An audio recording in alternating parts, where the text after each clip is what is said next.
बाबू बोलो कहाँ तुम खो गए हो, मेरे ही हो या किसी के हो गए हो। हाँ राजा बोलो कहाँ तुम खो गए हो, मेरे ही हो या किसी के हो गए हो। मुझे तुमसे मिलना है, बात दिल की कहना है, सही सही टाइम तो बताना।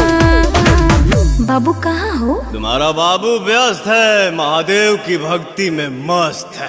अच्छा और सावन सुनो तुम नजर नहीं आना, तेरा बाबू हो चुका है महादेव का दीवाना।